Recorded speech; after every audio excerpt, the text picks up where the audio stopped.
Said, my name is Marcus, and I'm with the adult team, and I'm really excited about this topic tonight, and I'm even more excited to be presenting it with Dave Rhodes, because if you've been around the church long and you're watching tonight live or you're watching the recording later, you know that Dave is a real leader. He's a leader of leaders, actually, and so some of the things we're going to be talking about today, almost all of it, I've learned at his foot, just kind of picking up from him and stalls.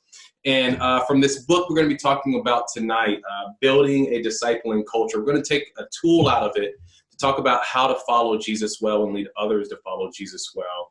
But as I was preparing for this, I was scrolling through Facebook because there's not much else to do when you're at home and you have a 4-year-old and a 2-year-old yelling at you throughout the day. And I noticed that in this graduation season, today actually marks 8 years since I graduated from law school. So when I'm not helping out around here at the church or an adult team, I spend my time helping as a legal aid attorney, helping senior citizens and other people. And the reason I tell that and want to bring that up is because the dirty little secret about being a lawyer is that law school doesn't actually teach you how to be a lawyer. Law school teaches you a little bit about the law, but the way you learn how to be a lawyer is by interning. And you do that between your first and second year and your second and third year.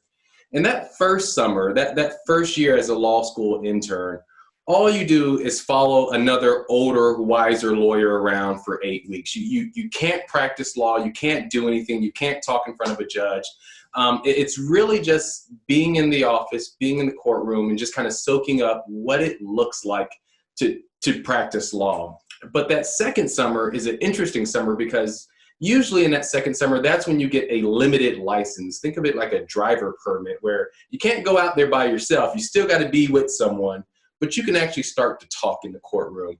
And it's a really powerful experience. And it's one that I think really helped me start to understand what it means to be a good follower and to be a good leader. Because a lot of what we do as followers is try to actually literally follow the model of the person that we're watching. And when you're being a leader and a good leader, you really want to make sure you're setting a good example. So today, what Dave and I are going to talk about is how you can do that, how you can do that model following Jesus. So we're going to go ahead and start with some scripture really quickly.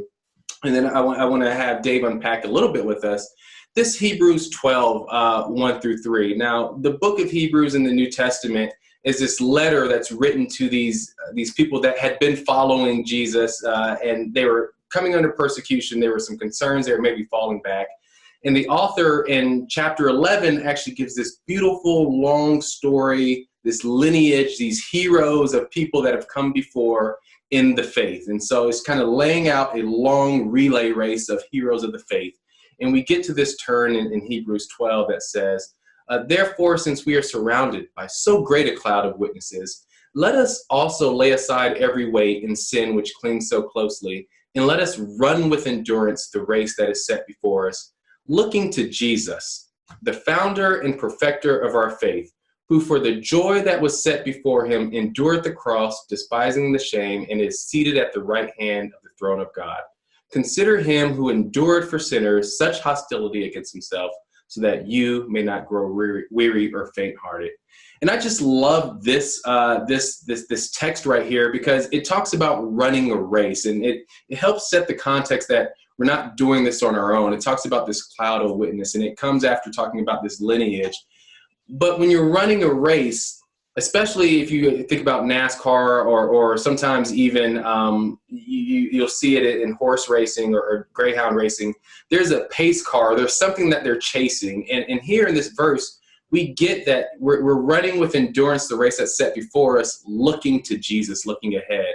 And there's something there about that founder and perfecter of faith that really, I think, gives us context as followers about what we should be doing. And Dave, I know you preached on this a couple seasons ago.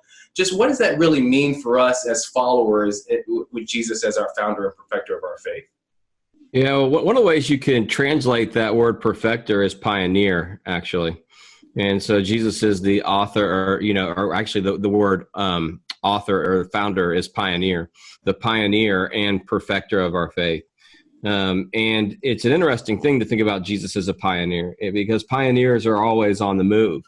And what that just reminds us is that following Jesus is a movement sport. You can't follow Jesus by staying still, because Jesus is always moving. And this call to the Christian, or to those who had had Jesus experiences here in Hebrews chapter 12, is that in light of all the great stories that have gone before them, and in light of all the work that Jesus has done before them, for them to take up in this moment of time in life to follow and to get moving in creating their story, recognizing that Jesus, both as the pioneer and perfecter, meaning that he is the one that we are chasing after, but he's also the one who fills in all the gaps. So he's the pioneer and perfecter, and sometimes we stay still because we're so afraid of making a mistake, when Jesus is saying the only thing you can't do is stay still. Come follow me and trust my grace to make up for the imperfections. And we're going to actually learn this on the move. What we want to do sometimes is stay still and learn and then move. Jesus's school of discipleship is you learn on the move. You learn on the job. You learn while you are doing it. It's an apprenticeship model, and one that is unfortunately a little removed from us because we are in the West so much classroom model learners. But if you think about painting, or exactly what you were talking about as a lawyer, when you learn to paint, the idea is that you come paint like me so that you can learn to paint like you. You imitate, and this is something that you see all throughout the New Testament. 1 Corinthians chapter 4, Paul is writing to the Corinthians, who have the greatest teachers in the world. They have the greatest worship experiences in the world. In fact, if you could be a great disciple by just having worship experiences, you'd expect that the Corinthians would be the deepest and most spiritually mature people in the New Testament, because you go to the church at Corinth and anything could happen at any moment. I mean, there's power of the Spirit there. There's the word being preached, all these different kinds of things. And yet they're the most spiritually immature church in the New Testament. And Paul writes in 1 Corinthians 4 and says, I write this not to shame you, but to warn you, even though you have 10,000 guardians, or the Greek word there is pedagogos, even though you have 10,000 teachers, he says, you don't have many fathers. And so he says, I'm sending you Timothy, imitate him as he imitates me. This is 1 Corinthians 4:14 through 18. And in that, what Paul is saying is that you have a lot of people who could teach you the word, but you don't have anyone to stand at the shoulder of. And in the Greek world, the pedagogue would come in to teach the kids the equivalent of reading, writing, arithmetic in our world. But once the child was 12 years old, the boys would be handed over to their fathers, the girls would be handed over to their mothers, and they would learn the way of life, so that the boys would stand at the shoulder of the father and see the way that the father did business and home and work, and they would learn the way of their father. The girls would stand at their mothers and see at the shoulder of their mothers and see the way their mothers did home and life and work. And they would learn the way of life from their mother. So Paul is saying you have lots of teachers who can give you all the information, but you don't have anyone to imitate. And I'm sending you Timothy. So he says, imitate him. Stand at his shoulder, with the idea of the way that he stood at my shoulder, the way that, I'm standing at Christ's shoulder. And so there's this kind of sense that discipleship is both information, imitation, and then later, as you guys have already talked about in previous webinars, innovation. And so it is this sense of, in America, we think if we get the right information, then we just start innovating. But there's this imitative pathway. There's this following kind of pathway. Stand at the shoulder. Don't just learn the words of Jesus, but learn the ways of Jesus. And we do that by standing at the shoulder of each other as we're both trying to follow Christ. And so this passage just reminds us in Hebrews that Jesus is on the move, that he's got to be followed, that we've got to move, and that we learn the skill of becoming more like Jesus as we're on the move with Jesus. It's an in-action sport. Yeah, that's great. So that really takes us to our big thought for this evening. And you don't have to answer it now in the chat box, but it's something I want you to be thinking about as we move. And as Dave said, we're going to be on the move. What qualities should we display when we are following and leading, if Jesus is our model, as Dave just kind of unpacked for us? That's the big question you want to be asking yourself tonight, when you're in your prayer closet later, when you're with your kids, when you're with your spouse, when you're journaling. What qualities as a Jesus follower should I be displaying? And if I'm leading others to follow Jesus well, what qualities should I be showing? And so one of the ways we want to help you with that is by giving you this tool tonight. And it's called the Discipleship Square. And this I really love it. It's out of this book, Building a Discipling Culture, and we're going to give you the information for it later at the end of the presentation. But there's this line right there in the middle of the book that really just it convicted me. And it said, when we take on the lifestyle of Jesus as a leader, those outside the church will see and respond. And it's just this really beautiful, I think, word picture that, just as Dave said, it's not just the intellectual knowledge capital, it's really the way of Jesus and following that way. And there's something that if we are walking in that way, others outside the church will see and respond. And so, when I started learning about the discipleship square from Dave and from this book, it just really changed. I mean, I had done leadership training before. I'd done rope courses, trust falls. You do the Myers-Briggs. You do all these things in the regular secular world. But this model, and again, it's just a tool, but this tool really helped me reshape and reframe what it meant to be a follower of Jesus. So Dave, what's kind of your experience using this as you lead people around this square? Yeah, well, with that question that you're asking, what qualities should we display? A lot of times we think about character traits as disciples, and those are important things, but there's also competency traits. In other words, the question of a disciple is not just, are you becoming the same kind of person that Jesus is becoming, but are you able to do the same kinds of things that Jesus was able to do? I mean, if you read the Gospels and you read Acts, and you go back through and you look at all the competencies and character traits of Jesus in the Gospels and Jesus in the book of and Jesus in regard to competency traits, and you go to Acts and you look at the character traits and competency traits of his disciples, what you discover, and literally I would encourage you to do this, is there is tremendous overlap. That what you see Jesus doing in the Gospels, you see the disciples doing in the book of Acts. Who you see Jesus being in the Gospels, you see the disciples becoming in the book of Acts. It is both character and competency. And so what's important here is that Jesus, as the highest standard of leader, he is our model for what a good leader looks like. Through 3 years of ministry, is able to not just transfer his character to his disciples, he's able to transfer his competency to his disciples, so that when he leaves, if you were to read the book of Acts and just kind of put your hands over who's doing the stories, if you just read the book of Acts and read the stories, and you were to place those stories in the Gospels, you would assume that Jesus would be doing those things. But in the book of Acts, it's his disciples that are doing those things. So there was this remarkable transfer of both character and competency between Jesus and his disciples. And it's this kind of thing that we're invited to as well, that the highest standard for me is not just simply to have my character transformed. It's to also have my competency transformed so that I can do more of the things that Jesus did, become more of who Jesus was. But I would say it a little bit differently. Dallas Willard, who's one of the best disciple-making voices that I know, would say that discipleship is about becoming who Jesus would be if he were you. So we're not just simply becoming little imitations of Jesus. We imitate Jesus so that we can become ourselves. We imitate Jesus so we can become the highest version of ourselves. We imitate Jesus, but we should see some of Jesus's life poured out through our own personality, giftings, abilities, all those different kinds of things. And so the first question of discipleship is that happening in my life? And that's the kind of spiritual formation piece. But the other question is this: do I have the capability of transferring that onto someone else's life? Is there a sense that not only is this being formed in me, but I'm able to reproduce it? Discipleship is both formation and reproduction.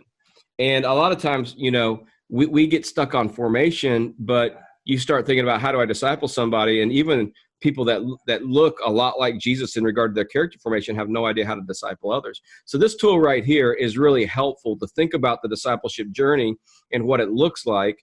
And, we use it for how to transfer stuff from in the kingdom world from one believer to another. But the truth is, you can use this square in whatever it is that you're doing, teaching your kid how to ride a bike or anything like that. This square right here shows you the way that people actually are able to do more of what you're able to do, are able to become more of who you are. So we just have a line, really, we talked about this being in motion. So this next slide here just really puts an exclamation point on it, literally. That journey, the journey of discipleship, is becoming someone people can and will follow. And I know We talk about all the time at Grace Snellville, the best way to tell if you're a leader is look behind you and see if anyone's following you.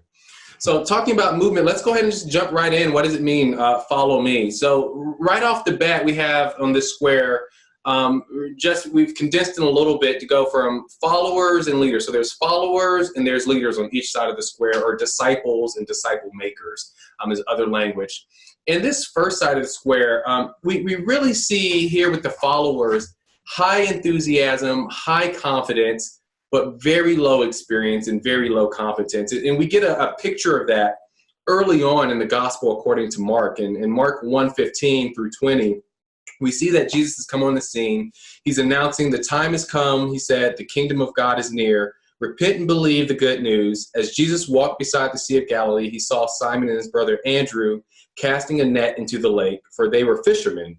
Come follow me, Jesus said, and I will make you fishers of men. At once they left their nets and followed him. When they had gone a little further, he saw James, son of Zebedee, and his brother John in a boat preparing their nets. Without delay, he called them, and they left their father Zebedee in the boat with their hired men and followed him. So we call this first phase, follow me, right? And as the follower, as the disciple, you see even in that short story, there's high enthusiasm, high confidence. They're leaving their father, they're leaving their industry, they're leaving their livelihood as fishers, but they have little experience. Jesus says he's going to make them a fisher of men, right? So they have no experience doing that. And they certainly have no competency doing that. But what we see is a very high degree of enthusiasm and confidence. And so, Dave, what does that look like on the leader side when you're starting off in this first phase? Yeah, well, the technical term that describes what you're talking about there is what we call unconscious incompetence.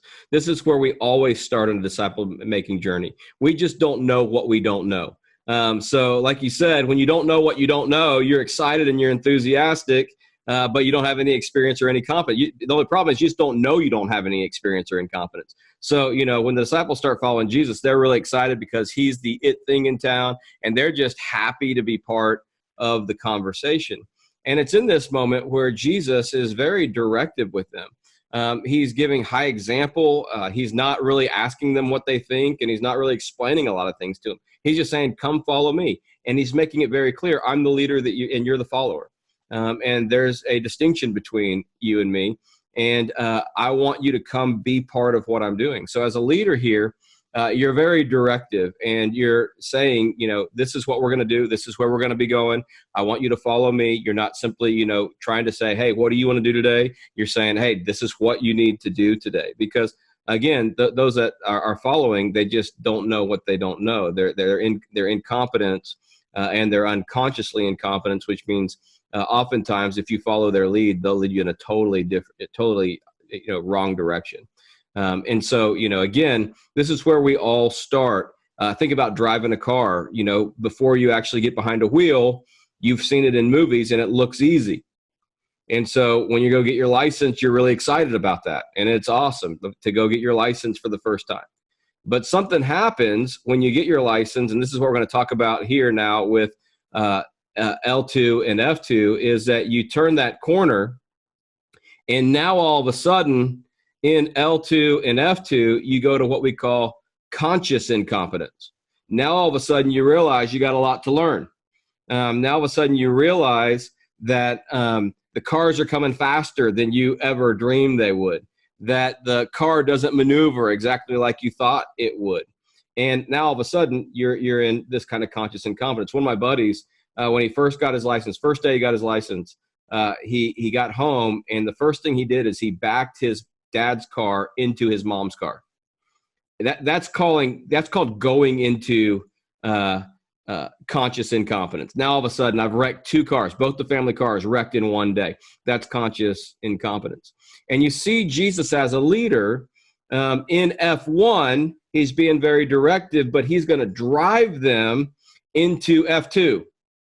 And the way he's going to drive them into F2 is he's going to introduce the possibility of failure.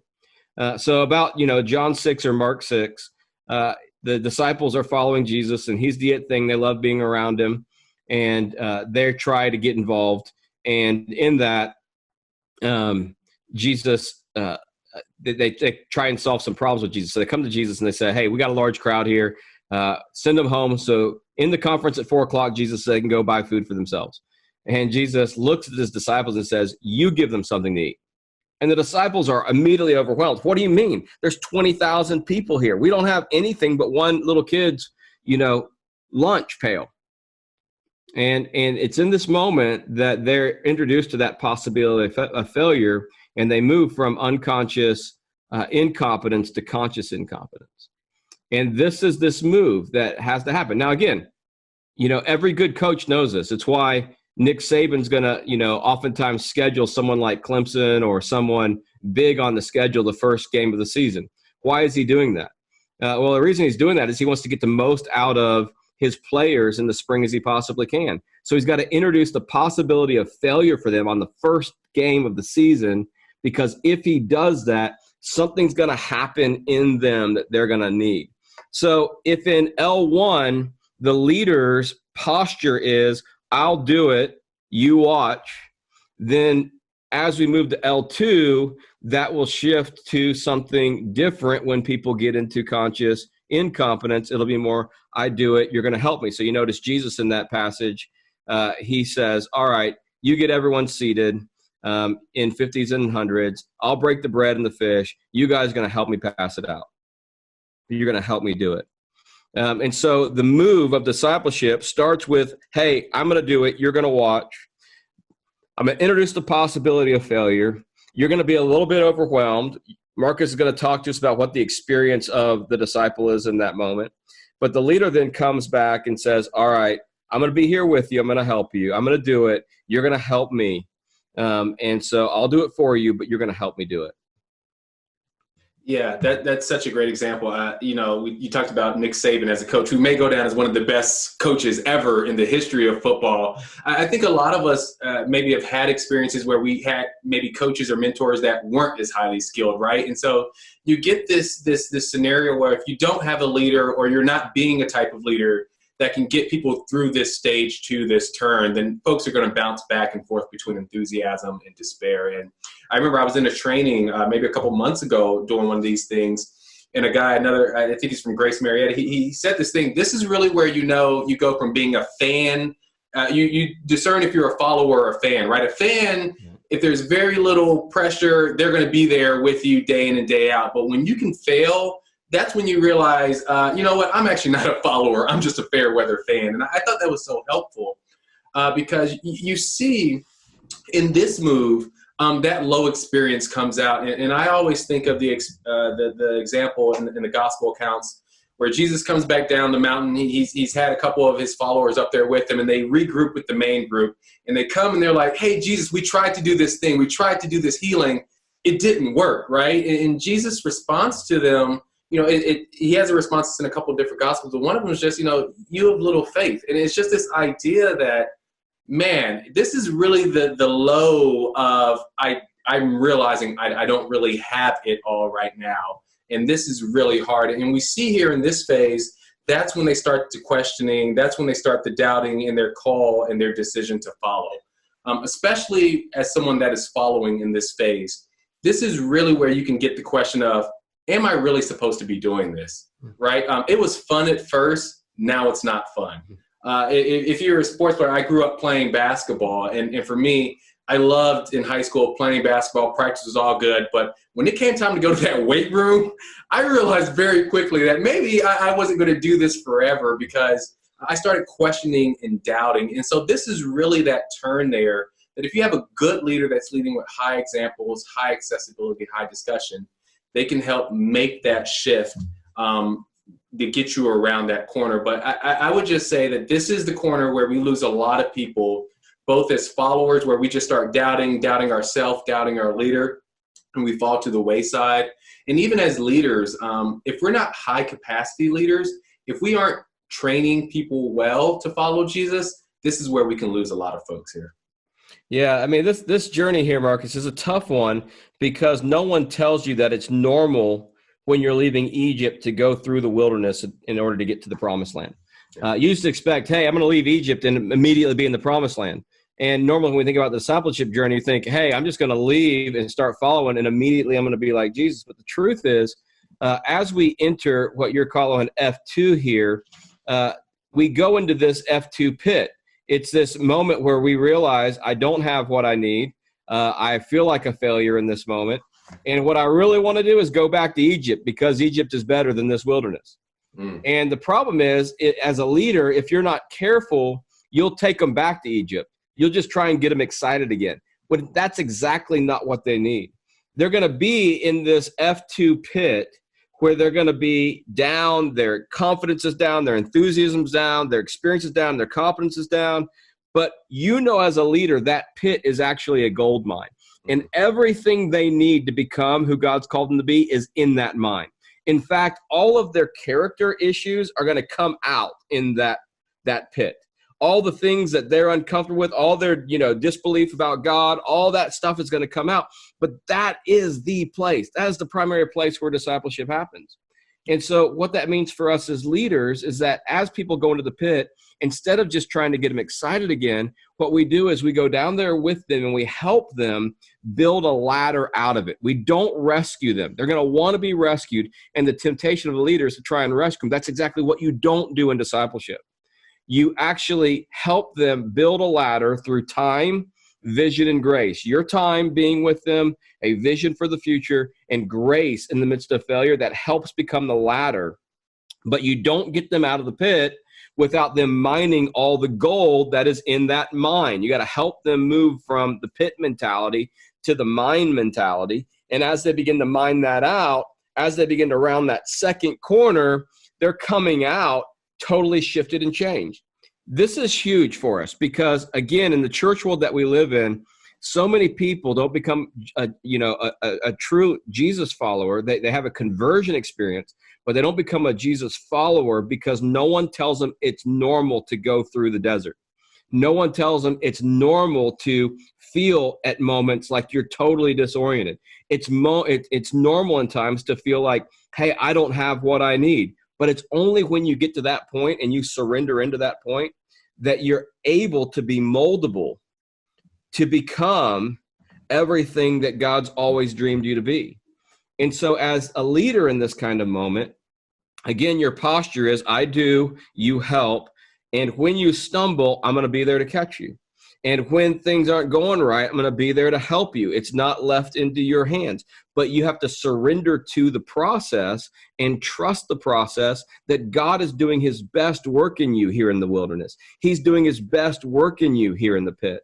He's doing his best work in you here in this moment where it feels like everything's fallen apart and you've lost your confidence and you've lost your enthusiasm. And what he's not going to do is rescue you. And what he's not going to do is just kind of get you excited again. But what he will do is be right there with you. And what a good leader will be is right there with you. And we're going to mine this thing out. We're going to get everything we can in the middle of this. And it's right here. We're going to start rebuilding your confidence as you turn that corner. So the second corner here, the key to turning the corner as a leader is that you have to reintroduce the possibility of success. So the first corner is about introducing the possibility of failure. Second corner is about reintroducing the possibility of success, which is why Nick Saban's going to schedule Fresno State as his second game. Because even if his players lose the first game, he doesn't want them to be, in that constant state of losing and failing. He's going to reintroduce the possibility of success. So Jesus does that as the guys hand out the food and the bread, and then he sends them out to the 72 and gives them an opportunity to sends them out to 72 to succeed again. And they begin to go out and they begin to see some success. They begin to drive out demons. They begin to preach the good news and people begin to respond. But it's only because they went through that F2 moment that as Jesus reintroduces now the possibility of success, they grow through that, potential failure. They grow through that wilderness experience and they come out on the other side as an F3 follower, which now looks very different than the F2 follower and very, very different from an F1 follower because now they're actually growing, rather than just simply not growing and calling it normal. Yeah, I like that. And especially, when I'm thinking just through my experience, whether it be in sports or when I was interning, just you go from being a fan to realizing, no, I'm willing to stick this out through the pain. I'm a follower. And really when you get to this third corner, you feel like you're part of the team, right? Your enthusiasm comes back up. your experience has grown, your confidence is here and there. And then really this growing competence. And Dave, you talked about competence earlier, whether that's spiritual competence, intellectual competence. When you're like a plumber, a master plumber, and a journeyman, you can now go on the job site and do the thing. In my experience as a law intern, this is the time where really I can step into the courtroom and deliver. I can stand and deliver. I'm doing it. My supervisor is still there watching and helping, maybe passing me a note or two.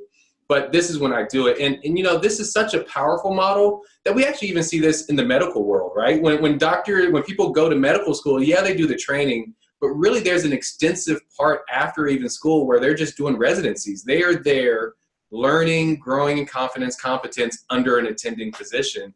And you really see in this phase, I love it, it's here on this slide, relationship deepens to friendship characterized by trust and true servanthood. As they do, you help, you build consensus, create systems, recast vision. And then as the follower, you're just responding maturely with confidence based on experience. And I think for me, that has been the turning point. And that's really what I love about this tool here is what does it look like to follow with maturity, spiritual maturity? And you're doing it based on your experience and confidence and knowing that you've gone through this pit. I love that analogy of mining out the good stuff in the pit and reintroducing success, because again, you still have your leader there with you, but now you have the confidence that, I've gone through the wilderness, I've seen some things, and I know that I can trust this word, I can trust this training. Yeah, if the experience in F1 is unconscious incompetence and F2 is conscious incompetence, then F3 is conscious competence. And so the experience there for the follower is I can do it as long as I'm following the checklist to be able to do it. So think about when you get your driver's license, you don't know what you're doing. Then all of a sudden you get behind the wheel and things are coming faster and you're in that, F2 kind of moment. Well, when you get to F3, you're driving, but you got, the hands on 10 and 2, and you've got your checklist and you got, when to put your blinker on, but you're driving kind of by the manual, so to speak. So you're doing it, but it's not just coming naturally for you. You're having to practice and put your 10,000 hours in, so to speak, in order to really get this down. And so the follower is at conscious competence. If they think about it, they can do it. And the experience there is that as that happens, sometimes you're succeeding and sometimes you're failing. So sometimes it looks like, you totally know what you're doing. And sometimes it looks like you have no idea what you're doing. And so that it's that kind of, go back and forth. As long as your hands are on 10 and 2 and you're thinking about everything you do, you can drive the car. For the leader now, we changed the posture exactly like you said to you do it and I am going to help you. So now there's a change. So been the leader who's kind of saying, I'm being very directive. Hey, come along and help me. But now the leader is starting to step back and the follower is starting to step forward, and the follower now is beginning to do the things that they used to see the leader do, and the leader's now coming behind them and saying, hey, you give it a go, but wherever you need some help, I'll come in and help you. Again, you see this with Jesus. You mentioned Jesus sending out the 12 and you're going to do the work, and I got your back. So when he comes down from the Mount of Transfiguration, the disciples can't cast out the spirit. He's saying, all right, I got you. I'm going to help you.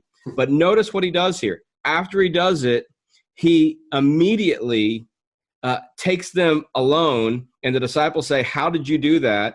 And he says, this kind can only come out by prayer and fasting. So he's catching them in the middle of a potential failure, but he's giving them the interpretive grid. He's giving them the manual, so to speak, for how he's doing it so that they can begin to do that in the same way. Exactly the way that we learn everything. You've got to be in that kind of success and failure moment and give it a go and recognize the first time you do something is going to be the worst time you do it. But anything worth doing is worth doing poorly until you get better at it. Anything worth doing is worth doing poorly until you get better at it. Here's the mythology of America that gets in the way of our discipleship. We expect to do something the best someone's ever done it the first time we do it. We expect to do something the best the first time we ever do it. Best anyone's ever done it the first. So, thinking about, reading your Bible or preaching or, throwing a baseball, whatever it is, our tendency is if I'm not the best the first time I do it, then I must not be meant to do it. But that's just a myth. Like, who puts that kind of, like, that's just not true. The way you get better is through practice. And so if you think about this, it just takes something very practical, like reading your Bible. At F1, you think it's just about flipping pages and reading things. And so you're kind of doing your devotions, just kind of, picking, a spot and reading it. Well, in F2, you realize, oh, wow, there's actually some things I need to learn about them. I need to learn about who the authors were. I need to learn about all kinds of things. And I thought I used to be able to understand that, but wow, man, this is an interactive sport with God as I read the Bible. But, in F3, you start to think, okay, what I need to do is to create the habit of continually reading the Bible, maybe get some helps and some guides so that they help inform me around the text about things I haven't thought about before. And as that happens, you begin to pick up a skill. And if you'll put your 10,000 hours into it, you'll begin to understand not just a little passage, but the whole scope of the Bible. It'll be a very different kind of understanding for you. So this is true with everything. Everything, if you're going to be good at it, it's going to require that 10,000 hours. It's going to require that kind of habitual kind of thing. And again, here's the problem with discipleship. Most people want to just keep getting excited rather than actually create the discipline. See, you can't even talk about discipleship without introducing discipline. They're the same root. Disciple and discipline are the same. They're morphs of the same word. And so you can't be a disciple without introducing the idea of discipline. And discipline is the repeated pattern of doing something for 10,000 hours, so to speak, as you begin to develop those skills. Yeah, and Dave, something you said there I think was so important about in the story where Jesus pulls him aside and has that discussion with him. And we put it here, high discussion and high accessibility. This is really, to me, where I think you get the mark of a truly great leader, right? A really good, whether it's a disciple maker, a coach, a mentor, because there are lots of people that can be competent, functionally competent. But when you go to them to try to have a deeper discussion about what it is we're doing, the why of why we're doing it, the how of what we're doing, not just what we're doing. I feel like so many of our leaders kind of can fall down in this scenario. If we want to lead well, and if we want to find a mentor that can lead us well, we want to find someone that has the tools to communicate deeply and have the time and margin to be accessible. That's, I think, a really important thing. Sometimes you see that really great athletes or really great skilled players don't make the best coaches in the world because it's hard or difficult to communicate or discuss a natural talent you have. You can't really discuss that. And so you really want to find a coach or a mentor, or you want to be the type of disciple maker that has the margin to be accessible, that has the tools to communicate in discussion what you're doing and the why you're doing.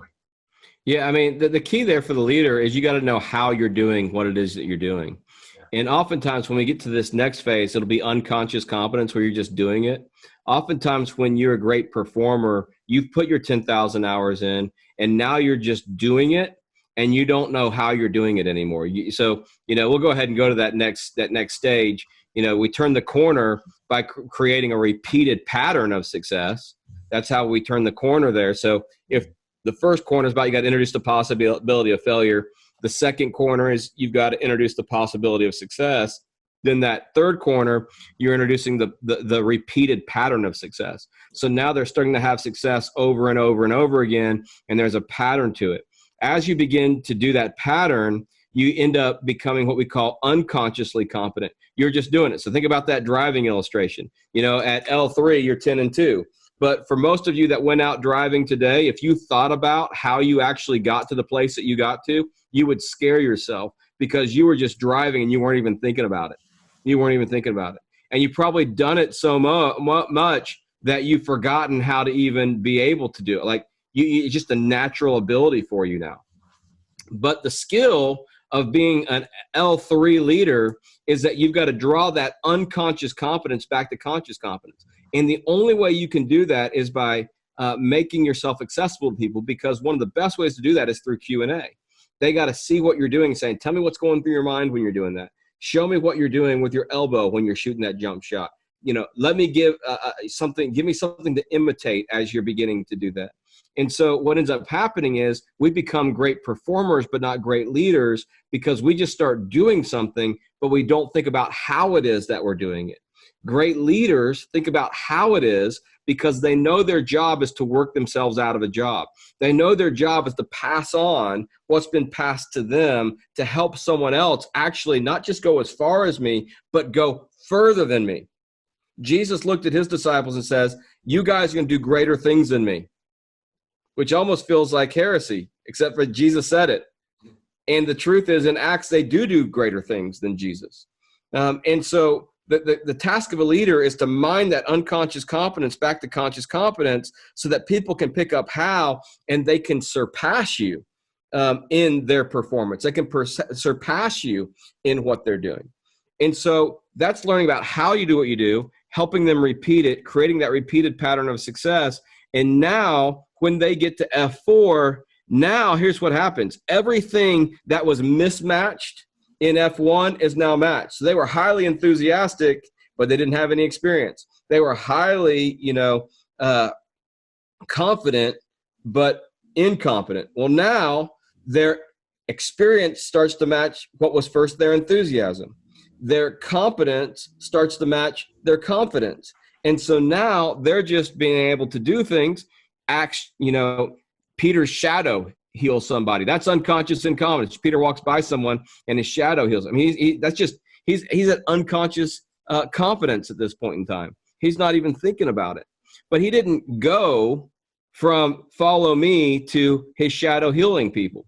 He had lots of failures and successes along the way, and Jesus was a tremendous leader that coached him through all of those things, so much so that when Jesus now leaves him, he is doing all the things that Jesus was doing.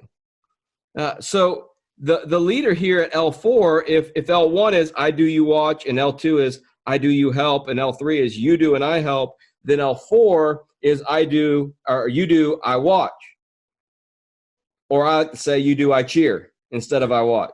So it's I do, you watch, I do, you help, you do, I help, you do, I cheer. And so now what you see is that those that you're discipling are able to do the different kinds of things that you do.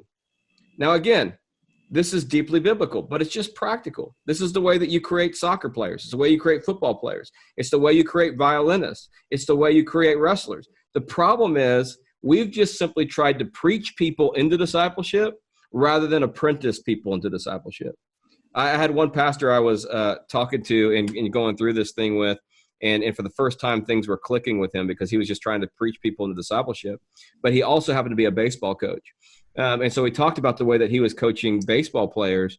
And he made this statement at the end of the session. He said, if I coached baseball players the way that I tried to make disciples in my church, my baseball team would suck.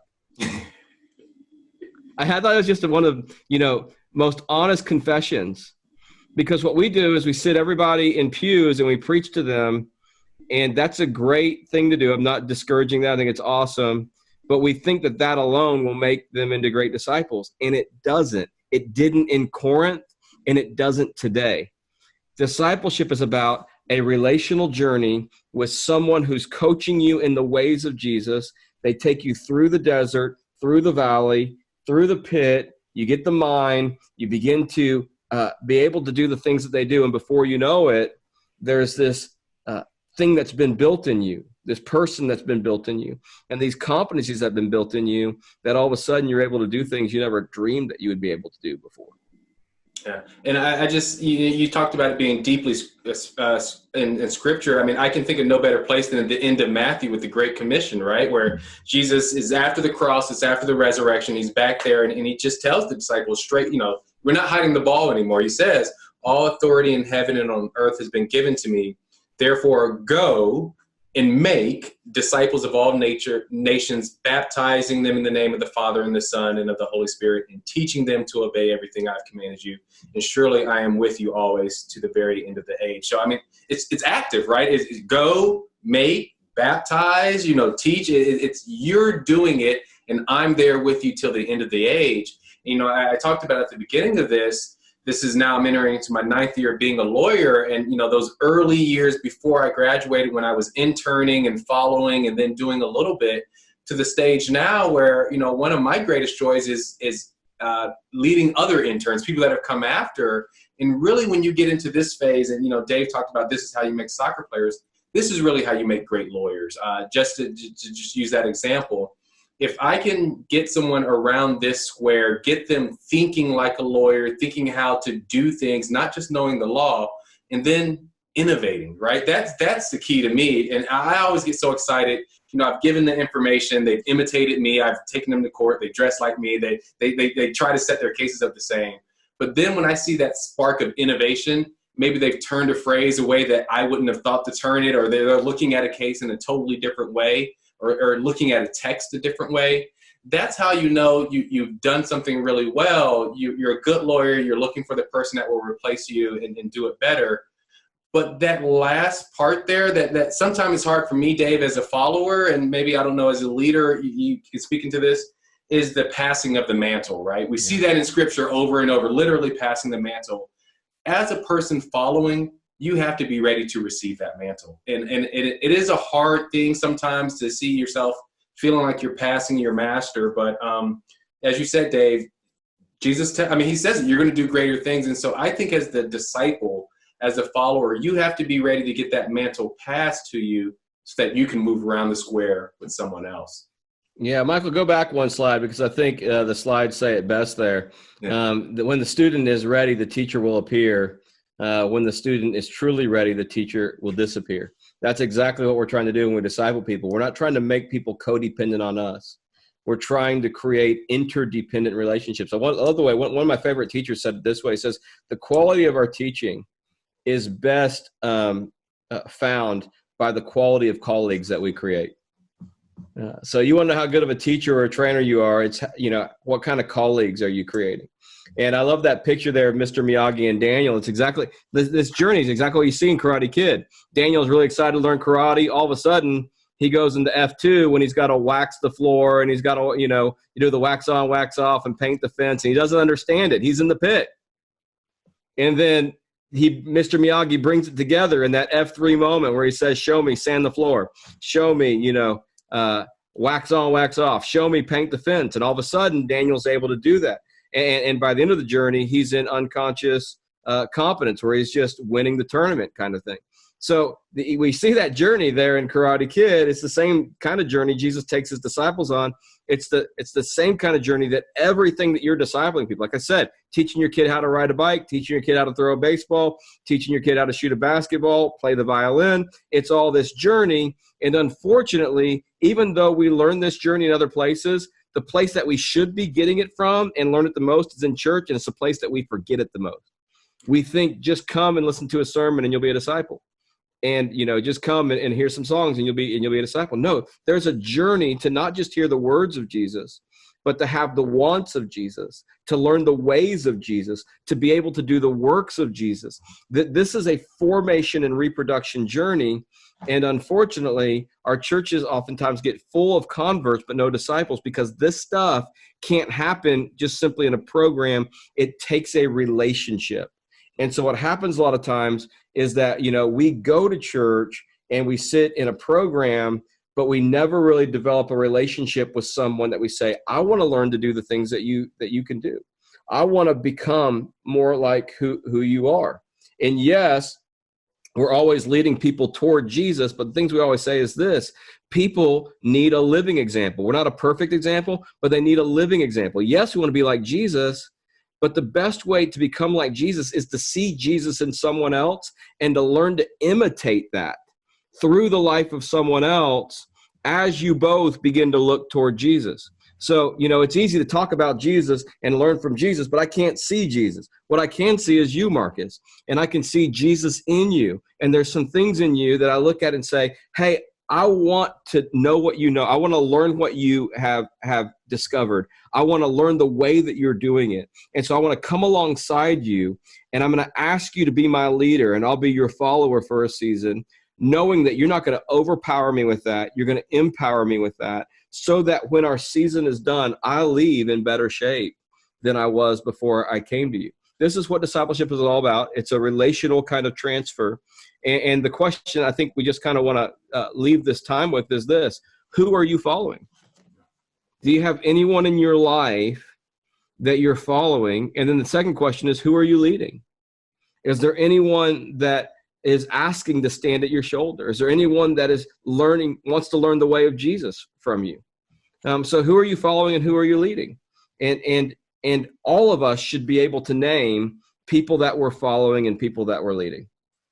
Yeah, and I love how when we're looking at this tool in this book here, it kind of ends with this idea of a mature expression. And it talks about, for followers at least, they're confident in God, not themselves. They no longer rely solely on their talents, gifting, skills, and aptitude, but on the one who gives it to them. And it's just really this beautiful expression. As David, you said it best, even as the leaders, you're not overpowering people. It's not about you anymore. It's about the kingdom. So leaders are confident in God, not themselves. It isn't their teaching or example that the followers are imitating, but Jesus' example in them. Like they see that in the leader. And just this idea, we talked about it already, but just to kind of really drive it home, we're moving from the shift is from success to succession, trusting that God has the next square for you, either as the follower, the disciple. You're going to find another mentor in a new area of your life, another capital, or even as a leader, it's time for you to take a season of being a follower. It's someone else for you to follow. Or maybe you were once a disciple, now you need to go and make disciples. And really, as John is rolling out this language over this season, the next couple seasons, of equipping one another to follow Jesus well into the nations, the neighborhoods, and the next generation. My heart for you tonight, if you're watching live or if you're going to be watching this on the recording, is that the bar is low. The barrier is low. You don't necessarily need to go to seminary. You don't need to be on the stage, but you do have to love God and you do have to love your neighbor, right? And you have to have that in you so that people can see it. And so that's just really one of the things I kind of want to leave it with when Dave asked those questions: who are you following? Who are you leading? The bar is low. We want you to play. We don't want you to just be a spectator. Don't just be a fan. We want you to be a follower. We want you to move around. It is a journey. You can't stand still. That's great. Yeah. Love it.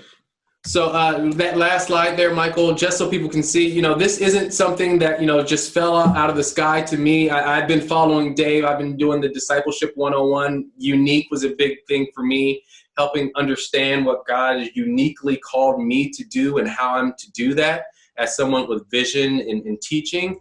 So I would highly recommend Mike's book, Building a Discipling Culture. But even if you don't have the time to read the whole book, I would encourage you to go back and watch the presentation again. I would encourage you to do the Discipleship 101 intensive, or come to Tuesday morning for men, or Thursday morning for women, or Wednesday nights with adults. I would encourage you to do Unique. And Dave, maybe you can speak into that some, how people can learn what their gifting is, just in a really abbreviated, like how can they even start to do that? Yeah, Unique is just about helping people become who God has called them to be and to do what God's called them to do. And it's a disciple-making journey to help you discover that. You will go into that F2 pit that we talk about. That's part of the discipleship journey in that. But you'll come out on the other side a lot more confident. I think Barbara's here on the webinar, and I've been working with Barbara this past year. In the middle of this, and just watching, the confidence that she's emerging out of this for the next season in her life with is absolutely phenomenal. And I love who God has made her to be. And I really am believing it's going to be the most impactful season of her life. And, she wasn't at ground zero when she came into this. God had been doing a lot of great things in her life before that, but I had the honor of just kind of leading her through this process this past year. And it's been a fantastic thing to see what God's done as she's emerging on the other side of it. Yeah. So if there are any questions or comments or concerns, anything you want to put in the chat box, Michael can go ahead and read that to us. But I think, Dave, I would just want to thank you for your time tonight, man. I feel like I'm moving around the square constantly with you, just trying to learn from you and get some of this stuff out. You got something for us, Michael? Yeah, so Jay asks, what are some of the top areas you look at in a disciple to know where they are in their growth? So as a leader, if you're looking at someone who's following, what are some areas you look at to help know what's next for their growth? Yeah, so I'm looking at their posture all the time. And in their posture, I'll know whether they're in F1, F2, F3. Are they just really excited? Awesome, they're probably in F1. Are they a bit depressed right now in regard to they feel like they're a failure? They can't. That's usually that F2 kind of experience. Are they growing? That's that kind of F3 piece. And so when you think about what you're trying to build in people, the fruit of the Spirit is a great thing to measure character with in regard to, peace and love and joy and those different kinds of things. But then in regard to competency, it's a little more difficult, and it's worth just going through the New Testament and looking at and seeing what are the things that you saw in Jesus that you see his disciples doing, and to make a list of those things and to try and summarize them into, a couple areas. So at Grace, one of the things that you'll see rolled out in the family here in the coming year, as we've identified 5 character traits and 5 competency traits that we want to see all disciples of Jesus at Grace embody. One of those things is grit. One of in regard to character, which combines things like humility and perseverance together through a word like that.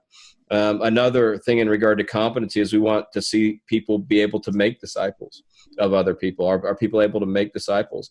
We want to see people be able to hear the voice of God and act on it. Are they able to hear the voice of God? And so if you want to disciple others, it's a cool exercise just to read through the New Testament, write down the character and competency traits that you see in Jesus, read Acts. So read the Gospels for Jesus, read Acts for his disciples, and look at the things that were transferred one to the other. And then as you are looking at the people that you're discipling, take a look and see, how many of those things are evident in them? Where is the work to be done?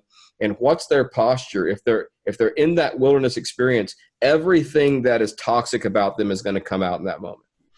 Someone can look humble, but all of a sudden you get in the wilderness and, whether they really are is going to come out or not. And everything's, going to get down to the root. And so just know, as you test people with that, as you kind of drive them into that F2 moment, you're going to see what you need to disciple them in. But their posture is what you're looking at. So it's, because anyone can fake it for a moment. It's when they're in a season of life that is a wilderness experience that you're going to see what needs to be worked on with them, both in character and in competency. And I would just even offer, just to add on to that, one thing I always look for in my interns, and even when I'm looking for people to follow, is character-wise, how do they treat people that have less power than them in stressful situations, right? So that's your paralegal, that's your secretary, that's your assistant. In a high intensity, high stress moment, how do they treat other people that are below them in power and prestige?